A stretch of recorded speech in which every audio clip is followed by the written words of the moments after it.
देशाच्या अनादी अनंत काळाच्या इतिहासामध्ये 500 लोक असे हिमालय पायी भारत भ्रमण केलेला आहे या राष्ट्राच्या निर्मितीसाठी, या राष्ट्राच्या उद्धारासाठी। आद्य शंकराचार्य प्रभू रामचंद्र वनवासात, त्याच्यानंतर आद्य गुरु शंकराचार्य, स्वामी विवेकानंद, महात्मा गांधीजी आणि या 14 नंतर 5वे राहुल गांधीजी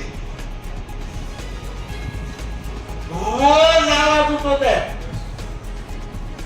56 तास ईडीनं चौकशी त्यांची आणि राष्ट्राच्या सेवेसाठी पतीचं सासूचं बलिदान झाल्याच्या नंतर, शहादत झाल्यानंतर सुद्धा या राष्ट्रविरोधी ताकदीच्या विरोधात जी 2 लेकराला कपाट लढली ती माऊली सोनिया गांधी सुद्धा आजारी असताना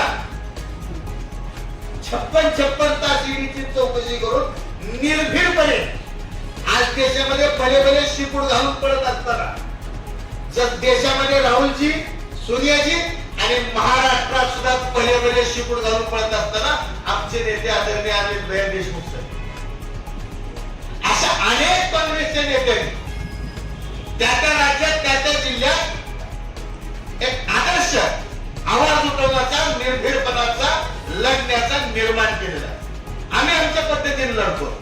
गोष्ट काय झाली, तुमच्या आमच्या मर्यादेच्या पलीकडली एक शक्ती, उद्योजकांची शक्ती मीडियावर ताबा करतो। तुम्ही मुक्त आहात, लातूरचे पत्रकार मुक्त आहे, परंतु राष्ट्रीय पत्रकारिता गोदी मीडिया झाल्यामुळं काँग्रेस उठवत असलेला आवाज तितक्याशा प्रमाणात लोकांसमोर जात नाही।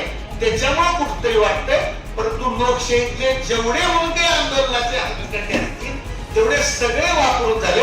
आता फक्त बॉम्ब, तलवार, तोफ घेऊन जाणं, सशस्त्र उठाव करणं एवढाच प्रकार काय तो शिल्लक राहिला, परंतु ते काँग्रेसच्या तत्वज्ञानात बसत नाही, महात्मा गांधीजींच्या, राहुलजींच्या तत्वज्ञानात बसत नाही। म्हणून हा सत्यावर आधारित निर्भीड लढा शांततेच्या अहिंसेच्या माध्यमातून काँग्रेस लढतं, तो लढत राहणार। जोपर्यंत विजय मिळत नाही, भारत मातेचा विजय होत नाही, 18 पगड जाती धर्मातील गोरगरिबांचा विजय होत नाही, या देशद्रोह्यांचा, या राष्ट्रद्रोह्यांचा